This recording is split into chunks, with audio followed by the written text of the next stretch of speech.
சர்வ வல்லமையுள்ள ஆண்டவராய் இயேசு கிறிஸ்துவின் நாமத்தில் கிராஸ் டிவி நேயர்களாகிய உங்கள் அனைவருக்கும் என் அன்பின் வாழ்த்துதலை தெரிவித்துக் கொள்கின்றேன். மங்கையர் நேரம் என்ற நிகழ்ச்சியின் மூலமாய் இந்த நாளிலும் உங்களை சந்திப்பதில் மிகுந்த மகிழ்ச்சி அடைகின்றேன். தேவனாகிய கர்த்தர் இந்த நாள் நிகழ்ச்சியையும் நமக்கு ஆசீர்வாதமாக்கி தரும்படியாய் நம்மையும் இந்த நிகழ்ச்சியையும் ஆண்டுடைய கரத்திலே நாம் ஒப்பு கொடுத்து ஜெபிப்போமா? எங்கள் அன்பின் பரலோக பிதாவே, ஆசீர்வதிக்கப்பட்ட இந்த வேலைக்காய் உமக்கு கோடா கோடி ஸ்தோத்திரங்கள் அப்பா.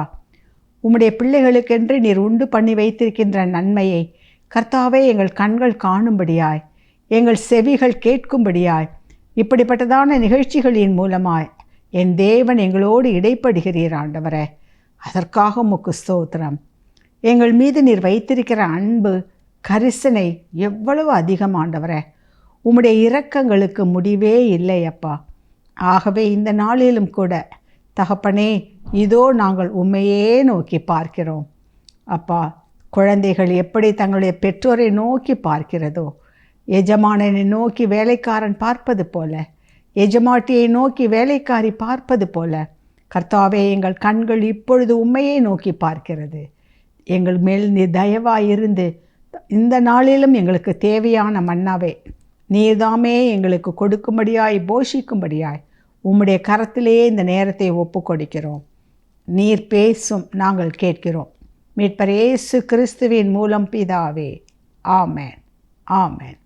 நாம் இன்றைக்கு தியானிக்கும்படியாக எடுத்துக்கொண்ட வேத வசனம் எசேக்கியேல் தீர்க்கதரிசியின் புத்தகம் 37ஆம் அதிகாரம் 10வது வசனம். எனக்கு கற்பிக்கப்பட்டபடி நான் தீர்க்க தரிசனம் உரைத்தேன். அப்பொழுது ஆவி அவர்களுக்குள் பிரவேசிக்க அவர்கள் உயிரடைந்து காலூன்றி மகா பெரிய சேனையாய் நின்றார்கள். கிறிஸ்துவுக்குள் பிரியமானவர்களே, எசேக்கியேல் தீர்க்கதரிசியின் மூலமாய் கர்த்தர் நமக்கு ஒரு பெரிய காரியத்தை கற்பிக்க விரும்புகின்றார். நாம் அநேக காரியங்களிலே புத்தியினமாய் இருக்கின்றோம். ஆகவே தான் சோர்ந்து போகின்றோம். நம்முடைய தேவன் எப்படிப்பட்டவர் என்பதை சரியாக உணராதவராக இருக்கின்றோம். அவருடைய ஞானம் எவ்வளவு பெரியது, அவருடைய வல்லமை எவ்வளவு பெரியது, இதையெல்லாம் உணர்ந்து கொள்ளவில்லை. அவர் நம்மீது வைத்திருக்கிற அன்பு எத்தனை பெரியது, எவ்வளவு கரிசனை உள்ளவர், அதெல்லாம் நமக்கு தெரிகிறதில்லை, நமக்கு தெரிவதில்லை. நம்முடைய மனித புத்திக்கு ஏற்றபடி ஒரு குறுகிய கண்ணோட்டத்தை வைத்துக்கொண்டு குறுகிய பார்வையிலே இவ்வளவு தான் என்று அவருடைய வல்லமையை நாம் தான் மட்டுப்படுத்தி வைத்திருக்கின்றோம். இதை செய்ய முடியும், ஆனால் அது நடக்குமா? எத்தனையோ நன்மைகளை பெற்றுக்கொண்டிருக்கின்றோம், எத்தனையோ ஆசீர்வாதங்களை பெற்றுக்கொண்டிருக்கிறோம். ஆனால் ஒரு பெரிய பிரச்சனை வரும்பொழுது அதை சமாளிக்க முடியுமா? அதை அவரால் தீர்த்து வைக்க முடியுமா? ஒரு பெரிய கேள்விக்குறி. அதற்கு காரணம் என்ன? அவரை பற்றி அறிகின்ற அறிவிலே நாம் இன்னும் சரியாக வளரவில்லை. எனவே தான் கர்த்தர் இப்படிப்பட்டதான நிகழ்ச்சிகள் மூலமாக தன்னை நமக்கு வெளிப்படுத்த விரும்புகின்றார். கிறிஸ்துவுக்குள் பிரியமானவர்களே, இன்றைக்கு நாம் வாசித்த இந்த பகுதியில் எசேக்கியேல் தீர்க்கதரிசிக்கு கர்த்தர் ஒரு தரிசனத்தை காட்டுகின்றார். அப்பொழுதுதான் சொல்கிறாரு, எனக்கு கற்பிக்கப்பட்டபடி நான் என்றால் இங்கே எசேக்கியேல் தீர்க்க தரிசனம் உரைத்தே. அப்பொழுது ஆவி அவர்களுக்குள் பிரவேசிக்க அவர்கள் உயிரடைந்து காலூன்றி மகா பெரிய சேனையாய் நின்றார்கள். அப்பொழுது ஆவி அவர்களுக்குள், யாருக்குள் பிரவேசித்தது? அவர்களுடைய நிலைமை என்ன? அதே எசேக்கியேல் 37வது அதிகாரத்தில் பார்த்தோம் என்று சொன்னால் 1-2, கர்த்தருடைய கை என்மேல் அமர்ந்து கர்த்தர் என்னை ஆவிக்குள்ளாக்கி வெளியே கொண்டு போய் எலும்புகள் நிறைந்த ஒரு பள்ளத்தாக்கின் நடுவிலே நிறுத்தி என்னை அவைகளின் அருகே சுற்றி நடக்க பண்ணினார். இதோ பள்ளத்தாக்கின் வெட்ட வெளியிலே அந்த எலும்புகள் மகா திரளாய் கிடந்தது, அவைகள் மிகவும் உலர்ந்ததுமாயிருந்தது. தீர்க்கதரிசிக்கு ஆண்டவர் ஒரு தரிசனம், அதாவது அவரை கொண்டு போய் ஒரு பள்ளத்தாக்கை காட்டுறாரு. அந்த பள்ளத்தாக்கு எப்படி இருக்கா? அந்த பள்ளத்தாக்கு முழுவதும் எலும்புகளால், மனித எலும்புகளால் நிறைந்து காணப்பட்டது. அதுவும் எப்படி உலர்ந்து போன எலும்புகள். அப்போ நாள்பட்டது, வருட கணக்கங்களாக இருக்கலாம்.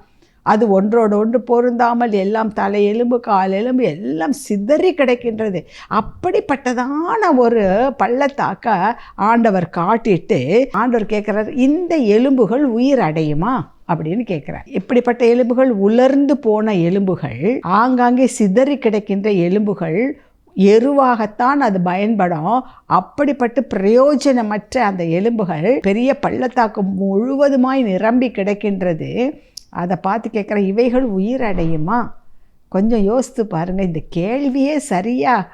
இப்படி கேட்கலாமா? நமக்கு அது கொஞ்சம் ஆச்சரியமாக இருக்கும். அது கொஞ்சம் நமக்கு வேடிக்கையாகவும் காணப்படலாம். சில சமயத்தில் இளக்காரமாகவும் இருக்கும். என்ன வேடிக்கை பண்ணுறாங்களா, என்ன கேலி பண்ணுறாங்களா, கிண்டல் பண்ணுறாங்களா என்று கூட நமக்கு தோணலாம். ஆண்டவர் கேட்குறாரு, அவர் பார்த்து எசேக்கியேலை, இப்படிப்பட்ட நிலைமையில் இருக்கிற இந்த எலும்புகள் உயிரடையுமா, நீ சொல்லு. அப்போ அவர் சொல்கிறார், தீர்க்கதரிசி, அது உமக்கே தெரியும். அடையும்னு சொல்ல முடியாது, அடையாதுன்னு சொல்ல முடியாது. நான் யார்? தேவனுடைய கேள்விக்கு பதில் சொல்ல நாம் யார்? அவர் எந்த எண்ணத்தோடு கேட்கிறாரோ அந்த உயரிய எண்ணத்திற்கு முன்பதாக என்னுடைய எண்ணம் தூசியும் குப்பையுமா இருக்கிறது. அதற்கு பதில் சொல்ல எனக்கு தகுதி இல்லை. அவர் சொல்ற, ஆண்டவரே நீரே அதை அறிவீர் என்று சொல்லி சொன்ன பொழுது கர்த்தர் சொல்கிறாரு, நீயே அவைகளுக்கு தீர்க்க தரிசனம் உரை. அப்போது அவர்களுக்குள் நீ தீர்க்க தரிசனம் சொல்லும் பொழுது அவர்களுக்குள் நான் ஆவியை பிரவேசிக்க பண்ணுவேன், அப்பொழுது அவர்கள் உயிரடைவார்கள் என்று சொல்லி சொன்னார். எனவே எசேக்கியேல் தீர்க்கதரிசி அவர்களை நோக்கி தீர்க்க தரிசனம் சொல்லுகின்றான்.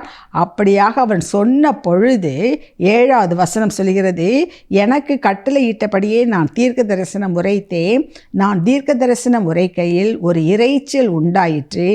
இதோ அசைவு உண்டாகி ஒவ்வொரு எலும்பும் தன் தன் எலும்போடே சேர்ந்து கொண்டது. பாருங்கள், சிதறி கிடந்த, வற்றி போன, காய்ந்து போன, உலர்ந்து போன, ஒன்றுக்கும் உதவாத பல எலும்புகள் எல்லாம், எது கை, எது கால், எது தலை, யாருடையது என்ன ஒன்றும் தெரியாது, ஒரு குவியலாக பரவி கிடந்தது. இப்போது கர்த்தர் சொல்கிறாரு, நீ தீர்க்க தரிசனம் உரைன்னு. இவன் தீர்க்க தரிசனம் உரைத்தான். சொன்ன உடனே என்ன தான் எல்லா எலும்புகளும் ஒன்றோடொன்று எது எது அது அதோட சேரணுமோ எல்லாம் சேர்ந்து கொண்டது. அப்படி பார்த்து கொண்டே இருக்கையில் 8வது வசனம் சொல்கிறது, இதோ அவைகள் மேல் நரம்புகளும் மாம்சமும் உண்டாயிற்று. மேற்புறம் எங்கும் தோலினால் மூடப்பட்டது, ஆனாலும் அவைகளில் ஆவி இல்லாதிருந்தது. அந்த தீர்க்க தரிசனத்தை கேட்ட உடனே இவைகள் எல்லாம் நடந்தது. ஏன்னா கர்த்தர் சொன்னார் தீர்க்க தரிசனம் உரை என்று. அப்போ உடனே இந்த உலர்ந்த எலும்புகள் எல்லாம் ஒன்றோடொன்று இணைந்து மாம்சம், தோல், நரம்பு, சதை எல்லாம் வந்து அது ஒரு உருவமாக மாறியது. ஆனால் அதற்குள் ஆவி இல்லாதிருந்தது. 9வது வசனம் சொல்கிறது, அவர் என்னை பார்த்து, நீ ஆவியை நோக்கி தீர்க்க தரிசனம் உரை என்று சொன்னார். உடனே ஆவியை நோக்கி தீர்க்க தரிசனம் உரைந்த பொழுது என்ன நடந்தது? அதுதான் நாம் வாசிக்க கேட்ட அந்த 10வது வசனம். எனக்கு கற்பிக்கப்பட்டபடி நான் தீர்க்க தரிசனம் உரைத்தேன். அப்பொழுது ஆவி அவர்களுக்குள் பிரவேசிக்க அவர்கள் உயிரடைந்து காலூன்றி மகா பெரிய சேனையாய் நின்றார்கள். தீர்க்க தரிசனம் உரைத்த பொழுது அந்த உருவம் வந்து விட்டது. ஆனால் அதுக்குள்ளே ஆவி இல்லை. திரும்ப ஆண்டவர் சொல்கிறாரு, அதுக்கு ஆவியை பிரவேசிக்கும்படியாக தீர்க்க தரிசனம் சொல். மறுபடியுமாக இவர் அந்த ஆவிக்கு கட்டளை இடுகின்றார். உடனே அந்த ஆவி அவர்களுக்குள் பிரவேசித்த பொழுது அவர்கள் காலூன்றி திரளான சேனையாய் எழும்பி நின்றார்கள். இது எங்காவது நடக்குமா? இப்படி நடந்ததாக எங்கேயாவது நாம் கேள்விப்பட்டிருக்கின்றோமா? கிறிஸ்துவுக்குள் பிரியமானவர்களே, நடக்காததை, நடக்க முடியாததை, இயற்கைக்கு அப்பாற்பட்டதை செய்து காட்டுபவர் தான் நம்முடைய கர்த்தர். அல்லேலூயா! அப்படிப்பட்ட ஆண்டவர் தான் நம்மோடு கூட இருக்கின்றார். இதை மறந்து போயிடாதீங்க, அதை மறந்து போயிடாதீங்க. ஏனென்றால் 11வது வசனம் சொல்லுகிறது, இந்த உலர்ந்த எலும்புகள் இப்படியாக சிதறி கிடப்பது எதை காட்டுகிறது என்றால் அவர்கள் நம்பிக்கை அற்று போயிற்று. 11வது வசனம், அப்பொழுது அவர் என்னை நோக்கி, மனுபுத்திரனே, இந்த எலும்புகள் இஸ்ரவேல் வம்சத்தார் அனைவருமே. இதோ அவர்கள், எங்கள் எலும்புகள் உலர்ந்து போயிற்று, எங்கள் நம்பிக்கை அற்று போயிற்று, நாங்கள் அறுப்புண்டு போகிறோம் என்கிறார்கள். சொல்கிறாங்க, நாங்கள் எல்லாம் கைவிடப்பட்ட நிலைமையில் இருக்கோமே, அறுப்புண்டு போன நிலைமையில் இருக்கமே, இப்படியாக கஷ்டப்பட்டு அடிமைத்தனத்திற்குள்ளாக இருக்கின்றோமே, எங்களுக்கென்று எந்த சுதந்திரமும் இல்லையே, நாங்கள் இதிலிருந்து மீண்டு வருவோம் என்ற நம்பிக்கையும் இல்லையே, நாங்கள் இப்படி அறுப்புண்டு போகிறோமே என்று நம்பிக்கையற்ற சூழ்நிலை. எப்படி அந்த எலும்புகள் சிதறி கிடந்ததோ, உலர்ந்து போயிருந்ததோ, அப்படி என்றால் என்ன? நம்பிக்கை அற்றவர்களாய், எந்த நம்பிக்கையும் இல்லை, தப்பி பிழைப்போம் என்ற நம்பிக்கை எங்களுக்கு இல்லை என்று சொல்கின்ற அளவிற்கு அப்படியாக இருந்தது. அப்படி இருந்தவர்கள் இப்பொழுது கர்த்தருடைய ஆவி அவர்களுக்குள் வந்த பொழுது எழுந்து காலூன்றி நின்று பெரும் திரளான சேனையாய் நின்றார்கள். உலர்ந்த எலும்புகளையும் உயிர்ப்பித்து திரளான சேனையாய் எழுப்ப என் கர்த்தருடைய ஆவிக்கு முடியும். அல்லேலூயா.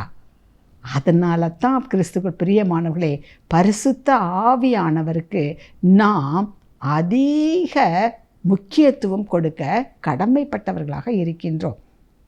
தீர்க்க தரிசனம் உரைத்த பொழுது உலர்ந்த எலும்புகள் எல்லாம் ஒன்று சேர்ந்து ஒரு உருவம் வந்தது.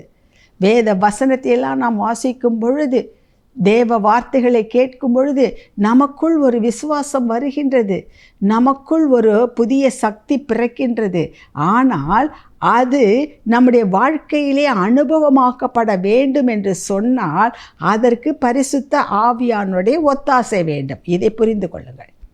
அவர் தீர்க்க தரிசனம் உரைத்த பொழுது இந்த உலர்ந்த எலும்புகள் எல்லாம் ஒன்றோடொன்று சேர்ந்து அது ஒரு மனித உருவம் வந்தது.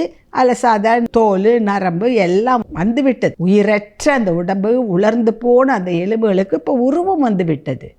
ஆனால் அந்த உருவம் மட்டும் இருந்து பிரயோஜனம் அல்ல. அது எப்படிப்பட்டதாக இருக்க வேண்டும்? ஆக்டிவாக இருக்க வேண்டும், வலுவுள்ளதாக இருக்க வேண்டும், பிரயோஜனம் உள்ளதாக இருக்க வேண்டும்.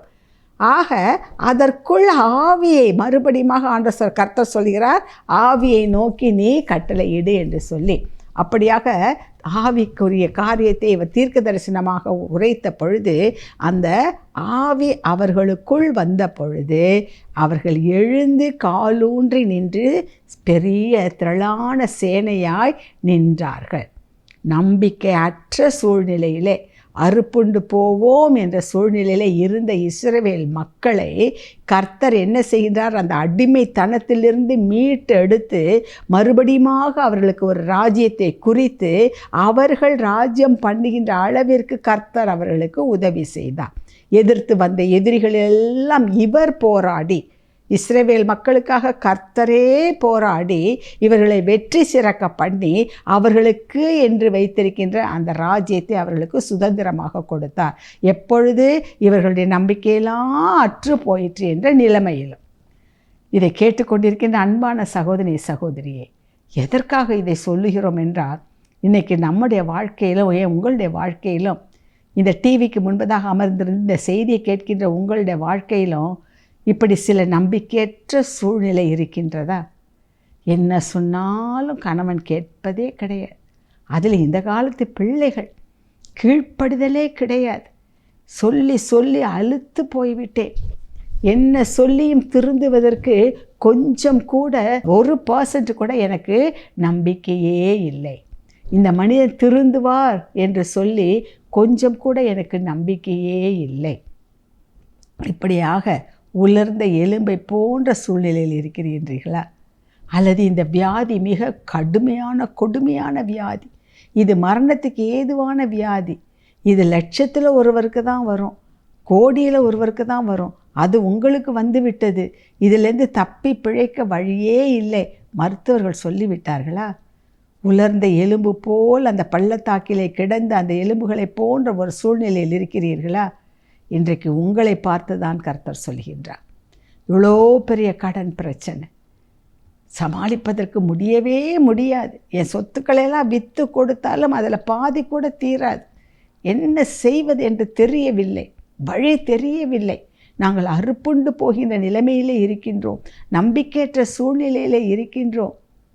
கிறிஸ்துவுக்குள் பிரியமானவர்களே, இந்த உலர்ந்த எலும்புகளை போன்ற ஒரு சூழ்நிலையிலே நீங்கள் எத்தனை பேர் இருந்து கொண்டிருக்கிறீர்கள்?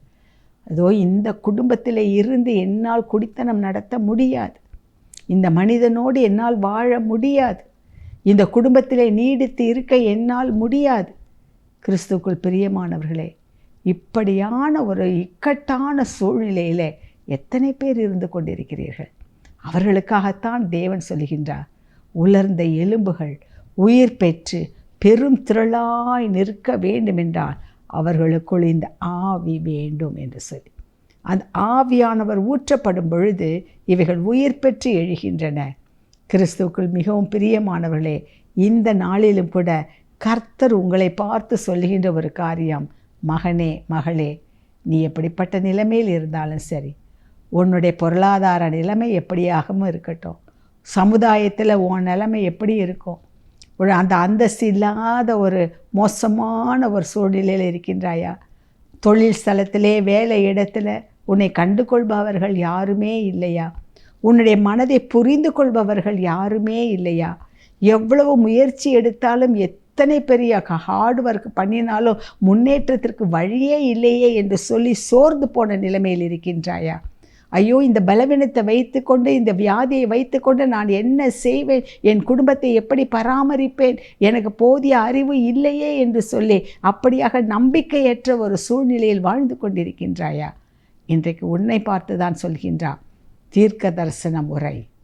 தீர்க்க தரிசன முறை அது என்ன? தீர்க்க தரிசனம், ஆவியை பெற்றுக்கொள்ளும் பொழுது பெரும் திரளாய் இந்த உலர்ந்த எலும்புகள் எழும்பும் என்று சொல்லி, எழும்பும் என்று சொல்லி. கிறிஸ்துவுக்குள் பிரியமான பிள்ளைகளே, ஆண்டவர் சொல்கின்ற ஒரு காரியம் என்ன தெரியுமா? என்ன தீர்க்க தரிசனம் தெரியுமா? உலர்ந்த எலும்புகளையும் உயிர் பெற்று எழும்பி பெரும் திரளான சேனையாக எழுப்ப என் தேவன் போதுமானவராக இருக்கிறார், வல்லமை உள்ளவராக இருக்கின்றார். ஹல்லேலூயா, ஹல்லேலூயா சொல்லுவோம். ஏனென்றால் கர்த்தர் சர்வ வல்லமை உள்ளவர். வானத்திலும் பூமியிலும் சகல அதிகாரங்களும் அவருக்கு கொடுக்கப்பட்டிருக்கிறது. ஒன்றும் இல்லாமையிலிருந்து இந்த அகில உலகத்தையும் ஒரே வார்த்தையில் சிருஷ்டிக்கக்கூடிய வல்லமை ஒருவருக்கு இருந்தது என்றால் அது நம்முடைய கர்த்தருக்கு மாத்திரமே. அப்படியாக இருக்கும் பொழுது உங்கள் பிரச்சனை எப்படி அவருக்கு? அது ஒரு தூசியை போன்றது. உலகமானது ஒழுங்கினமும் இருளும் நிறைந்ததாக இருந்தது. ஒரே வார்த்தை, வெளிச்சம் உண்டாகட்டும், ஒரே வார்த்தை, வெளிச்சம் உண்டாயிற்று, ஒழுங்கின்மை சரியாக்கப்பட்டது. அதே போல் தான் இன்றைக்கு உங்களுடைய வாழ்க்கையிலும் கூட இருக்கின்ற ஒழுங்கின்மைகள், இருளின் ஆதிக்கங்கள் எல்லாவற்றிற்கும் ஆண்டவர் ஒரு தீர்க்க தரிசனம் சொல்கின்றார். அவைகள் உயிர் பெற்று எழும், நிலைமை மாறும், ஒளி உண்டாகும், வெளிச்சம் உதிக்கும். கிறிஸ்துவுக்குள் பிரியமானவர்களை, இதைத்தான் ஆண்டவர் இந்த எசேக்கியேல் தீர்க்கதரிசியின் மூலமாக உங்களுக்கு சொல்வது. எதை பார்க்கிறீர்கள்? எங்கே திரும்பினாலும் பிரச்சனை, எங்கே போனாலும் போராட்டம், எங்கே போனாலும் அமைதி இல்லை. இங்கேருந்து அங்கே போகலான்னு சொன்னால் அங்கே இன்னும் 2 பிரச்சனை காத்து கொண்டிருக்கிறது. எனக்கு வழியே இல்லை. இப்படியாக சிக்கி தவித்து கொண்டிருக்கின்ற அன்பான சகோதரனே, சகோதரியே, இன்றைக்கு ஆண்டவர் உன்னை பார்த்து தான் சொல்கின்றார், நீ காலூன்றி நிற்கப்பதான் போகின்றாய், பெரிய சேனையாய் எழும்பதான் போகின்றாய். எப்பொழுது? கர்த்தருடைய ஆவியானவர் உனக்குள் வரும் பொழுது. ஆக நீ செய்ய வேண்டிய ஒரு காரியம், நாம் செய்ய வேண்டிய ஒரு காரியம், ஆண்டவரை இத்தனைக்கு மத்தியிலும் நான் எழும்பி பிரகாசிக்க வேண்டும் என்று சொன்னார். உம்முடைய ஆவியானவர் தான் எனக்கு வேண்டும், அந்த ஆவியை எனக்கு தாரும் என்று சொல்லி ஆண்டவரிடத்தில் ஜெபிக்குங்கள். ஆண்டவரிடத்தில் அதை கேளுங்க. பிரச்சனை போகணும், கடன் பிரச்சனை தீரணும், கணவன் மனம் திரும்பணும், பிள்ளைகள் மனம் திரும்பணும், தொழில் நல்லா நடக்கணும், வியாதி போகணும், இதெல்லாம் அது சொல்லுவாங்களே இந்த கிளஸ்டர்ஸ் மாதிரி பலவைகள் எல்லாம் சேர்ந்த கலவை. ஒன்றா சொல்லிகிட்டு இருக்க வேண்டாம். இவ்வளத்துக்கெல்லாம் ஒரே காரணம், ஒரே இந்த ரூட் காஸ் என்று சொல்வார்கள் அல்லவா, ஆணிவேர் போல இருப்பது என்ன? இத்தனை பிரச்சனைகளுக்கும் ஒரு முடிவு என்ன? ஆவியானவர் எங்கே உண்டோ அங்கே விடுதலை உண்டு. ஆக ஆவியானவர் நமக்குள் வரும் பொழுது என்ன நடக்கின்றது? இவைகள் எல்லாம் இந்த உலர்ந்த எலும்புகள் போல இருப்பவைகள் எல்லாம் உயிர் பெற்று எழும்புகின்றன. அவைகள் எல்லாம் நீங்கி போகின்றன. சூரியனை கண்ட பனி போல அவைகள் எல்லாம் நம்மை விட்டு விலகி போய் விடுகின்றன. இதை நாம் புரிந்து கொள்ள வேண்டும். கிறிஸ்துவுக்குள் பிரியமானவர்களை, இதை நாம் இன்னும் சரியாக புரிந்து கொள்ள வேண்டும் என்று சொன்னால் அப்போஸ்தலர்களுடைய வாழ்க்கையை எடுத்து பாருங்கள். அப்போஸ்தலர்கள் யோவான் சுவிசேஷம் 20ஆம் அதிகாரம் 19வது வசனத்தில் இவ்விதமாக பார்க்கின்றோம். ஆண்டவர் கூடவே இருந்தவங்க தான் யார்? எல்லா அப்போஸ்தலர்களும் கூடவே 3.5 வருஷம் இருந்தாங்க. அவர் போதனைகளை கேட்டாங்க, செய்த அற்புதத்தை பார்த்தாங்க, அவருடைய மரணத்தை குறித்து, உயிர்த்தெழுதலை குறித்து அவர் சொன்ன தீர்க்க தரிசனங்களை எல்லாம் கேட்டாங்க. அதை கண்கூட பார்க்கவும் செய்தாங்க. அவர் உயிர்த்தெழுந்து விட்டார் என்பதும் தெரியும். அப்படி என்றால் அந்த ஆண்டவர் நமக்கு என்று கொடுத்து விட்ட வாக்குத்தத்தங்களை நிறைவேற்ற அவர் உண்மை உள்ளவர் என்பதை அவர்களால் என்ன செய்ய முடியவில்லை, ஏற்றுக்கொள்ள முடியவில்லை, புரிந்து கொள்ள முடியவில்லை. யோவான் 20:19 சொல்கிறது, வாரத்தின் முதல் நாளாகிய அன்றைய தினம் சாயங்கால வேளையிலே சீஷர்கள் கூடியிருந்த இடத்தில் யூதர்களுக்கு பயந்ததினால் கதவுகள் பூட்டி இருக்கையில். எப்படி? ஆண்டவர் கூடவே இருந்தவங்க இப்போ உயிர்த்தெழுந்த ஆண்டவர்னு சொல்லிட்டாரு. இதோ மரித்தேன், இதோ 3ஆம் நாள் நான் சொன்னபடியே உயிர்த்தெழுந்து விட்டேன் என்று சொல்லி அவர்களுக்கு தரிசனம் ஆகின்றார். அப்படி இருந்தும் அவங்களுக்கு பயம். யூதர்களுக்கு பயந்ததினால் பூட்டி கொண்டு உலர்ந்த எலும்பு. அதே நேரத்தில் அந்த சமயத்தில் தோமா இல்லை. தோமா வந்த பிறகு அவங்க சொல்கிறாங்க. ஆனால் தோமாவாலையும் என்ன செய்ய முடியல, அதை ஏற்றுக்கொள்ள முடியல. நான் பார்க்கணும், நான் அவருடைய காயத்தில் என்னுடைய விரலை போடணும், நான் அவருடைய விழாவில் என்னுடைய கையை போடணும், அப்போ தான் நம்புவேன்னு சொல்லி. அதற்கும் ஆண்டவர் 8 நாள் கழித்து அதே இடத்துல இன்னமும் என்ன செஞ்சிட்ருக்காங்க, பயந்து தான். அதான் உலர்ந்த எலும்பு. எல்லாத்த கேட்டும் ஒன்றும் பிரயோஜனம் இல்லை. அவர்கள் அங்கே கூடி இருக்கிற சமயத்தில் மறுபடியுமாக ஆண்டவர் அங்கே தோன்றுகின்றார். தோன்றி அவர்களுக்கு சமாதானம் என்று சொல்லுகின்றார். தோமாவை பார்த்த ஆண்டவர், இதோ இந்த காயத்தில் உன் விரலை போடு, விழாவில் உன் கையை போடு என்று சொன்ன பொழுது ஆண்டவர் என்று கண்டுகொண்டு, என் ஆண்டவரே, என் தேவனே என்று அவன் விழுகின்றான். அப்பொழுது ஆண்டவர் சொன்ன, நீர் கண்டதினால் விசுவாசித்தாய், காணாமல் விசுவாசிக்கிறவர்கள் பாக்கியவான்கள். எவ்வளோ பெரிய காரியம்! ஆண்டவர் இங்கே வார்த்தையே சொல்லிட்டாரு. அதற்கு பிறகும் பாருங்கள், அதுதான் 21வது அதிகாரத்தில் பார்த்தோம் என்றால், இவைகளுக்கு பின்பு என்ன நடந்தது? கொஞ்ச நாள் இருந்தாங்க. பிறகு பேதுரு சொல்கிறான், இனி இப்படியே இருந்து பிரயோஜனம் இல்லை, நான் என்ன செய்ய போகிறேன், பழையபடி மீன் பிடிக்க நான் போக போகிறேன். 2வது வசனம் 3வது வசனம், மற்றவர்கள் இதோ நாங்களும் கூட வருகிறோம். கிறிஸ்துவுக்குள் பிரியமானவர்களே, இதுதான் எசேக்கியேல் தீர்க்கதரிசி 1வது தீர்க்க தரிசனம் சொன்ன பொழுது உலர்ந்த எலும்புகள் எல்லாம் ஒன்றோடு ஒன்று இணைந்து அவைகள் ஒரு உருவத்திற்கு வந்தது. அதற்கு சதை, எலும்பு, நரம்பு எல்லாம் வந்தது. அதை போல் தான் இவங்களுக்கு சரி கூட இருந்தார், இது பண்ணார், வந்தார், போயிட்டார். இதெல்லாம் ஏதோ ஓரளவுக்கு அவங்களுக்கு தெரிஞ்சிருக்கு. ஆனாலும் என்ன, அவர்களுக்குள் ஆவி இல்லை. ஆவி இல்லை. எப்படி அங்கே எசேக்கியேல் தீர்க்கதரிசியின் புத்தகத்தில் நம்ம பார்த்தோமோ அதே போல் அதற்குத்தான் கர்த்தர் சொல்கிறார் எசேக்கியேலை பார்த்து, நீ மறுபடியுமாக அவர்களுக்கு தீர்க்க தரிசனம் உரை என்ன, ஆவிக்கு நீ கட்டளையிடு. அப்போ அந்த ஆவிக்கு கட்டளையிட்ட பொழுது, அந்த ஆவி அவர்களுக்குள் இறங்கிய பொழுது அவைகள் உயிர் பெற்று எழுந்து காலூன்றி பெரும் சேனையாய் நின்றது. இங்கே உயிரற்ற எலும்புகளாய் எல்லாத்த பார்த்தும், என்ன சொன்னாலும், என்ன கேட்டாலும், எதை பார்த்தாலும் அதை பற்றியெல்லாம் கவலைப்படாமல் மறுபடியுமாக அவர்கள் நிலைமையிலேயே இருந்து கொண்டு இருந்தார்களே. இப்படிப்பட்ட நிலைமையில் அவர்கள் இருந்து கொண்டு ஒன்றும் செய்ய முடியாது என்று சொல்லிதான் அவர்களை தேற்றும் பொருட்டாக தேவனாகிய கர்த்தர் பரிசுத்த ஆவியை அவர்களுக்குள் அனுப்பினார். அதான் சொல்கிறார், எருசலேமில் காத்திருங்கள், நான் சொல்வதை கேட்கின்ற வரையிலும். அப்போஸ்தலர் 1ஆம் அதிகாரத்தில் 4வது வசனம் சொல்கிறது, அன்றியும் அவர் அவர்களுடனே கூடி வந்திருக்கும்போது அவர்களை நோக்கி, யோவான் ஜலத்தினாலே ஞானஸ்நானம் கொடுத்தான், நீங்கள் சில நாளுக்குள்ளே பரிசுத்த ஆவியினாலே ஞானஸ்நானம் பெறுவீர்கள். ஆகையால் நீங்கள் எருசலேமை விட்டு போகாமல் என்னிடத்தில் கேள்விப்பட்ட பிதாவின் வாக்குத்தத்தம் நிறைவேற காத்திருங்கள். ஏன்னா இது வெறும் உருவத்தை பெற்றுச்சு, ஆவி உள்ளே இல்லை. இதனால் ஒன்றும் செய்ய முடியாது. ஆவி உள்ளே வந்தால் தான் அவங்களால காலூன்றி நிற்க முடியும். எனவே தான் ஆண்டவர் கர்த்தர் அவங்கள பார்த்து சொல்கிறார், நான் சொன்னது நிறைவேற வரையிலும் பிதாவின் வாக்குத்தத்தம் நிறைவேற காத்திருங்கள் என்று சொன்னார். அவர்களும் எருசலேமில் காத்திருந்தார்கள். 2ஆம் அதிகாரத்தில் பார்க்கின்றோம், பெந்தகோஸ்தே என்னும் அந்த நாளில் அவர்கள் எல்லோரும் ஒருமனப்பட்டு ஓரிடத்தில் கூடி வந்து இருக்கையில், அப்பொழுது 2வது வசனம், பலத்த காற்று அடிக்கிற முழக்கம் போல வானத்திலிருந்து சடிதியாய் ஒரு முழக்கம் உண்டாகி அவர்கள் உட்கார்ந்திருந்த வீடு முழுவதையும் நிரப்பிற்று. 3வது வசனம், அல்லாமலும் அக்கினிமயமான நாவுகள் போல பிரிந்திருக்கும் நாவுகள் அவர்களுக்கு காணப்பட்டு அவர்கள் ஒவ்வொருவர் மேலும் வந்து அமர்ந்தது. அவர்கள் எல்லோரும் பரிசுத்த ஆவியினாலே நிரப்பப்பட்டு ஆவியானவர் தங்களுக்கு தந்தருளின வரத்தின்படியே வெவ்வேறு பாஷைகளிலே பேச தொடங்கினார்கள்.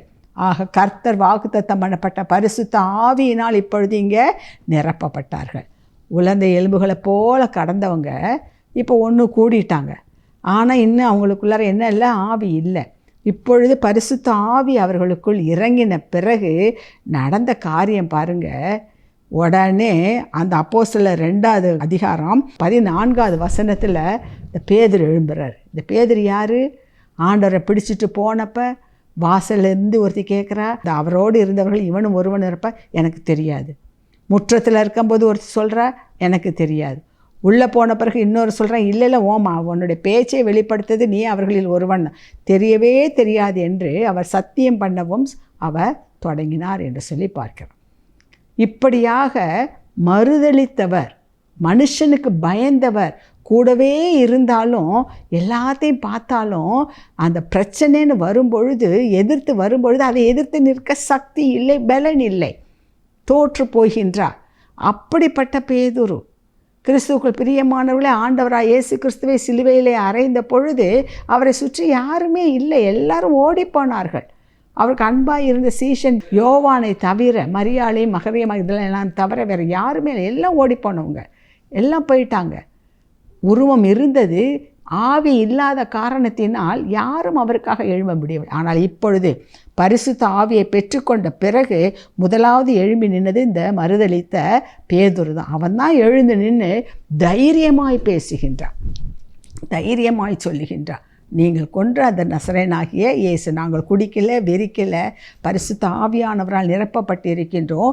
ஏனென்றால் யோவேல் தீர்க்கதரிசி சொன்ன தீர்க்க தரிசனம் நிறைவேறும் பொருட்டாக இப்படி நடந்தது என்று சொல்லி தீர்க்க தரிசனங்களெல்லாம் மேற்கோள் காட்டி அந்த ஜனங்களுக்கு பிரசங்கம் பண்ணுகின்றான். ஜனங்களுடைய மனசு குத்தப்படுகின்றது.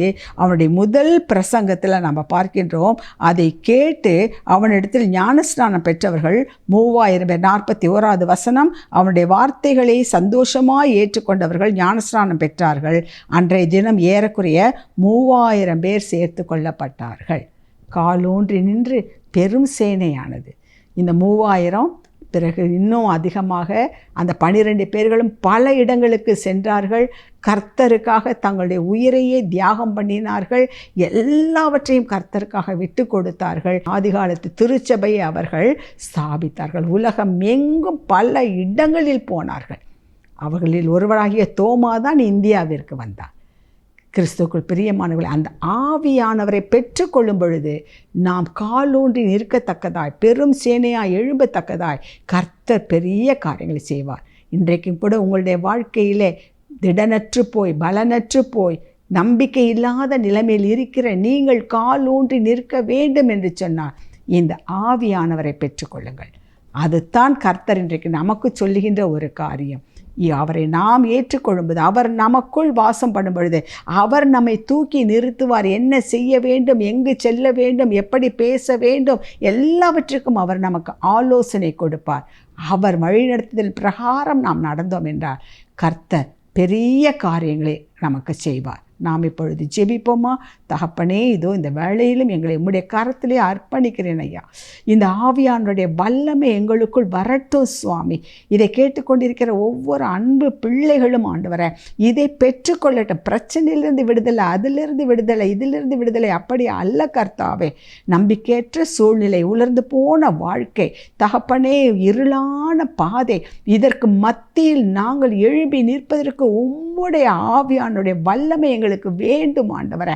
அப்பா, உலர்ந்த எலும்புகள் உயிர் பெற்று பெருந்திரளான சேனையாக எழும்புவது போல அந்த அப்போஸ்தலர்கள் அப்பா தகப்பனே பயந்து நடுங்கி பூட்டி இருந்த வீட்டிற்குள்ளே உட்கார்ந்திருந்தவர்கள் இன்றைக்கு தைரியமாய் வெளியே வந்து தங்கள் உயிரையும் பணையும் வைத்து உமக்காக ஊழியம் செய்து ஆதி திருச்சபையை ஸ்தாபித்தார்களே, அப்படிப்பட்ட வல்லமை அந்த பரிசுத்த ஆவிக்கு ஆண்டவரை நீர் கொடுத்திருந்தீர். அதை அவர்கள் பெற்றுக்கொண்டார்கள், அதன்படி வாழ்ந்தார்கள் ஆண்டவரை, உமக்காக வாழ்ந்தார்கள் சுவாமி. அதே போல இந்த காலகட்டத்திலும் எங்களுக்கும் ஆண்டவரை இருக்கின்ற பிரச்சனைகளுக்கு மத்தியிலே, வேதனைகளுக்கு மத்தியிலே, இழப்புகளுக்கு மத்தியிலே அவற்றையெல்லாம் பார்க்காமல் எங்களை பலப்படுத்துகிற கிறிஸ்து எங்களோடு கூட இருக்கிறார். ஆவியானவர் பலத்தால் நான் ஒரு சேனைக்குள் பாய்வேன், ஒரு மதிலையும் தாண்டுவேன் என்று பிள்ளைகள் தைரியமாக இருக்க அந்த பரிசுத்த ஆவியின் வல்லமையை பெற்றுக்கொள்ள கிருபை தருவீராக. தகப்பனே, நீர் தொடர்ந்து இந்த பிள்ளைகளோடு இடைப்படும் சுவாமி. கேட்ட ஒவ்வொருவரையும் உம்முடைய ஆவியினால் அபிஷேகம் ஆண்டவரே. உலர்ந்த எலும்புகள் உயிர் பெற்று எழட்டும், உலர்ந்து போன அவர்கள் வாழ்க்கை துளிர்க்கட்டும் சுவாமி.